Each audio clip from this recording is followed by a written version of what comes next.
Hi, I'm Allie. Join me in making this simple, great introduction to bead weaving under the sea earrings, featuring some 6mm beads, whether or not you're using pearls or mermaid glass. Hopefully this video inspires you to use some materials you have on hand. Gather up your supplies, and if you need any, check out the description below the video where you can get links to the products online. So for these simple under the sea earrings, I am going to be using one 6mm bead. I have the pearls here. They look like little clamshells. I'm going to be using the Mermaid Glass, and this is one of the mixed strands, so I'll pick out two of my pink colors to go with my beautiful Duracoat Opaque Light Watermelon 8 OC bead, and then I also have an 11 OC bead here for the sides.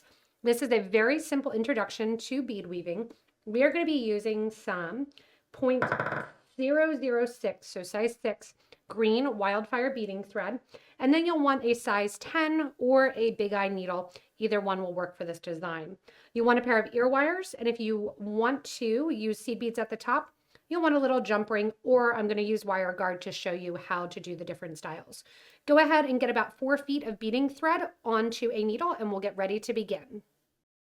So to begin, we're going to pick up one of our 6mm beads here, and we're going to drop that down to the base of our thread, just holding the end of the thread. From here, I'm going to pick up one of my 8O seed beads and go back through that 6mm bead so that the 8O hangs out on one side. We're going to do the same thing on the other side, getting another 8O seed bead, and then sewing back through that same 6mm bead. What that's going to do is put a seed bead on either side of my mermaid glass. From here, I want to get back to the original side just to tie off the thread. So I'm going to go back through that first 8O seed bead and back through the mermaid glass. When you get to the other side here, just take that thread end and simply tie it in a knot. If you're a stop bead person, you can put a stop bead on also, but this is a nice simple pattern, and this is going to be a nice way for you to not have to deal with that. So from here then, what I'm going to do is sew through the 8O on that same side of the knot. I want my 8O seed beads facing, not going around that seed bead. Make sure that it's laying right here. I want my seed beads facing so that the holes are opposite the hole of the 6mm. I'm going to add 5 more of my 8O seed beads, and then I'm going to sew through the 8O on the other side, forcing it to sit on its side. That's going to be the bottom section of my little clamshell here. At the top, we're going to use 7, so we used 7 total 8O seed beads at the bottom. We're going to use 7 total at the top. So I have 7 of those silver ones going for the top, and I'm going to go the whole way back through all 7 of the 8O seed beads that sit below the bead. So we're going to string the whole way back through here. What this does is help to get it into one unit and makes it look like a nice cohesive circle. So I'm going the whole way around all of the 11O seed beads as well. We're going to come down and come out through our first 8O seed bead. And see how that gives it a nice tight circle, kind of wrapping around that bead. From here, what we're going to do is we're going to square stitch on another 8O seed bead. My thread's currently coming out of bead 1 out of those 7 8Os. I'm going to add another bead, and I'm going to sew into the opposite side of bead number 1.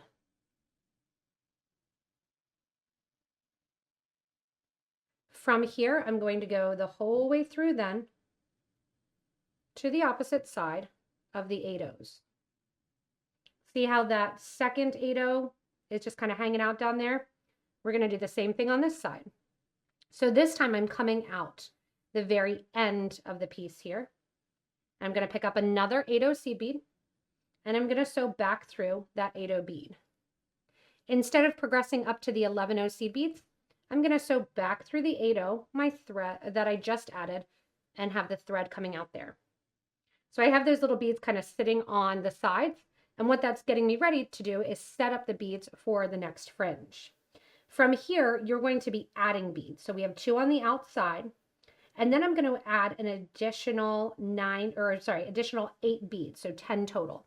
We start out with 7, now we're going to 10. So I have 2 already on. We're going to add 8 more. And once you have those 8 beads on, you're going to go over to the other side and go ahead and sew through that first bead that we added. Now, if your beads, say you have Toho brand or Miyuki brand, and it seems a little tight, some of the finishes are a little bit smaller than other, you don't want them gapping over. You want them to sit nice and relaxed. So if you get to a point where you say, hey, it's not sitting quite nice and relaxed that I want it to, make sure your beads are sitting a little bit in that down style, but you can always add an extra bead. From here, we're going to create our next row. I'm going to grab one more bead, and just like we did previously, I'm going to go through the bead my thread is currently coming out of and attach that one on. From here, unlike the other side, we're going to go right back through that bead that we just added, and then we're going to get ready to create the swing the whole way over back to the starter side. When we did row number 2, we already had the 2 beads established to the side. Doing row number 3, we're starting on the opposite side, so we're going to go a tiny bit different this way around. Progressing then, when I get to the end of the piece, I'm adding 11 more onto that first bead, so 12 total, the one that you hooked on, and then 11 more to that. Coming over to the other side, I'm going to add actually a 12th one on there, and I'm going to sew into the second row. So see how I'm sewing into the second row, and what that's going to do is that's going to allow me to connect right there to that bead. So we're going to square stitch this back on. I'm coming out of row number 2 towards the middle, and I'm going back through that bead that my thread was just coming out of. So that's called square stitch, and that's square stitching the sides. So see how you have that nice waterfall of beads that's going on? We're going to accentuate that and make it a little bit even more extreme by adding in some more seed beads along the side. So 5 11-0 seed beads are going to sit right along the side there. We're going to take our thread and needle up through all the seed beads. So we're coming out the bottom base row of our little clamshell there. And then we're going to go the whole way through to the other side. And once again, we're going to do those 5 beads. After those 5 beads are on there, we're going to reinforce that last row, taking your thread and needle the whole way through that final row of seed beads. If you want to at this point, you can come out between, add a little fringe, make them your design. If you make any modifications, make sure to post in the comments below and say what those are. That helps out other beaders that are also watching. From here, I'm going to go towards the interior of the design. And remember, originally we had 7 beads there. I'm going to come out bead number 4, kind of that odd number bead. See how that's sitting just right there, getting that nice swing drop. You can see with that turquoise Picasso 8-0 seed bead as well. And from here, I want to add a little bit of color on the top. So I'm going to add 1 of my 8-0 seed beads. On the example, I added the 180 and then came back down through that middle 4th bead. Mine is going to be slightly different. I'm going to show you how to use wire guards if you're not using a jump ring. The jumping I used was 21 gauge, 4mm, because it'll fit through an 8-0 seed bead. Doing it a little differently, we're going to put on that 1 8-0 seed bead, grab one of our wire guards or our wire protectors, come back through here. Don't worry at all about the ear wire right now. We're going to add that after the fact. We're coming back down through the wire guard, back down through that same 8-0 seed bead. And when I'm down through that 8-0 seed bead, I want to look at which side I was coming out of that 11-0. And I'm going to sew into the opposite side. So my thread was originally coming out the left. I'm sewing into the right. What that does is make sure that this top that I'm creating, and I'm going to just squeeze that wire guard a tiny bit, sits right in the middle of the earring. So there's no side that it's going to, it's just sitting right off the top. From here, I'm going to take my needle and thread down through those extra 3 seed beads after, grab my thread end, which is there, take my needle and thread to the opposite side, and then tie the two thread ends together. It's a nice lightweight necklace, or nice lightweight earring, excuse me. So you don't have to worry too much about reinforcing that wire guard. I have enough thread now on my needle that I can do my second set as well.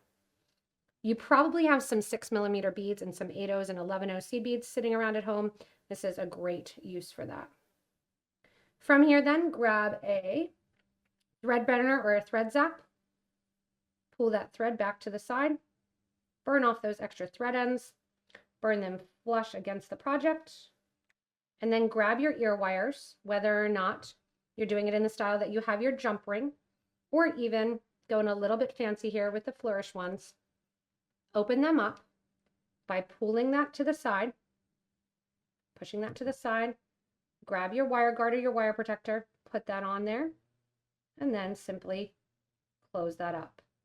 Once you have one done, the second one is made just as simple as the first. Thanks so much for joining me in making these under the sea earrings. Remember, as I said, you can always comment to any changes that you made to help out fellow beaders that may be looking to change up sizes. In addition to that, don't forget to subscribe so you don't miss anything from us here at Potomac Beads. As always, thank you for watching and stay tuned for the next inspirational video.